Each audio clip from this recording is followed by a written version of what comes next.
Adrenaline running through my skin. I just feel it. Oh, I live for it.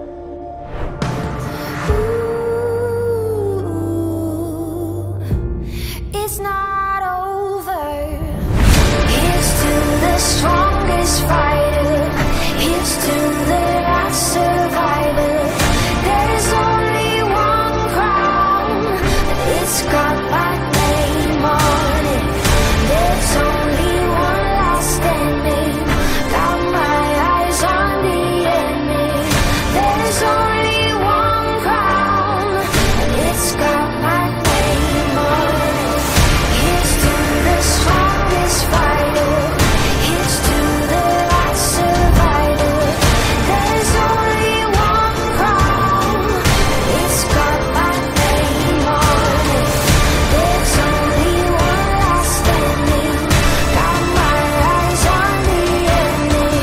There's only one crown. It's got my name on it.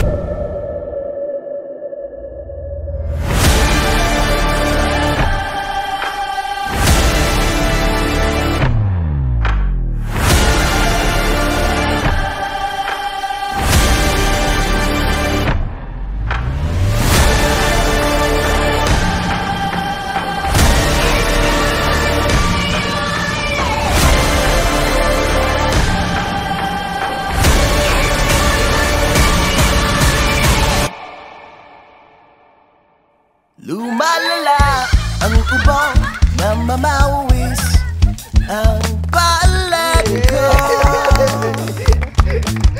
Nababasa pati yung hinihipang ng diwa mo.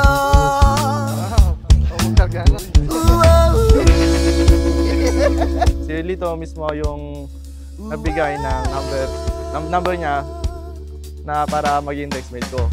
Kulang pa ba ang tamis? Bakit ka ba namimiss? Liga nga dito.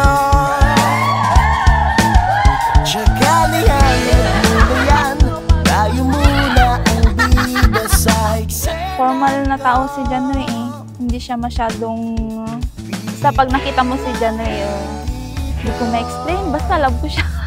Kamusta ka na siya? Susunod na yung kakasal. Undercan pa, boss. Susunod na yung kakasal. Nagkakilala kami ni John Ray year 2016. Ay, mali pala, 2015.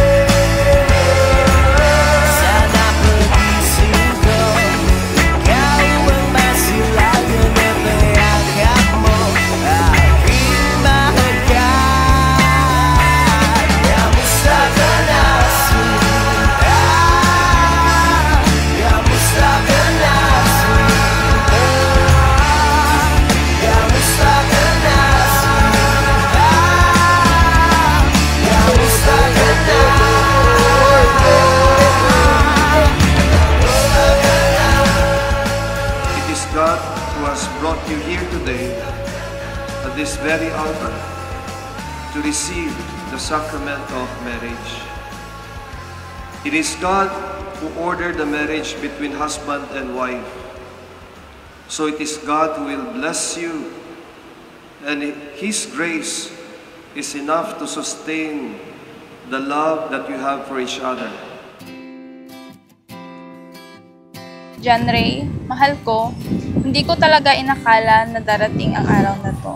Ang araw na pareho nating pinangarap, pinagdasal, at ngayon ay nandito na. Sa harap ng Diyos at ng mga taong mahalaga sa atin sa wakas. Ako'y para bang nahihibang sa mga yakap mong walang kasing tamis. Hindi pagpapalit. Sa bawat araw na wala ka sa tabi ko, mga panahong gabi ang pinakamahabang parte ng araw dahil wala ang mga yakap mo. Pero kahit malayo ka, pinupuno mo ako ng pagmamahal. Pinaparamdam mo sa akin na kahit nasa gitna ka ng dagat, ako pa rin ang laman ng puso mo. At ngayon, habang hawak ko ang kamay mo, alam ko sa puso ko, wala akong ibang gusto kundi ikaw. Sa iyong mga halik, sa iyong mga pisngi, dumadampi ang labi na walang kasing tamis. Sa init na yakap mo, natutunaw ang puso ko. Di ba halata na ako'y adik na... Sa mga simpleng text, nagsimula ang ating kwento, one that would face distance, time, and so many challenges. Looking back, it wasn't just luck, it was fate that brought us together. Sa bawat hakbang ng ating relasyon, you showed me what true strength is, staying strong despite the distance. Sa pagkilang sa gabi, As a couple, may you become a witness that it is possible for husband and wife to leave the vow to love one another in good times and in bad, in sickness and in health, forever until they do they part. sa iyong mga halik, sa iyong mga pisngi, dumadampi ang labi na walang kasing tamis. Today, proud of God and our loved ones, I take you as my wife, my partner, and my home. This is not just a promise for today, but a commitment for every day of our lives together. Mahal kita, now and always. Ating na sa iyo, sa iyong mga halik, sa iyong mga pisngi, tumadampi ang labi na walang kasing tamis. Sa init ng yakap mo, natutunaw ang puso ko. Sa bawat alon ng buhay, ikaw ang pipiliin at mamahalin ko.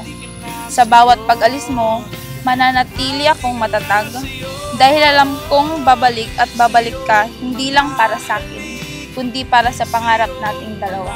Ikaw na ang tahanan ko at ako magiging daungan mo, ang uuwian mo, ang pahingaan mo, at ang magmamahal sa'yo sa lahat ng panahon. Natutunaw ang puso ko, di ba halata na ako'y adik na sa'yo?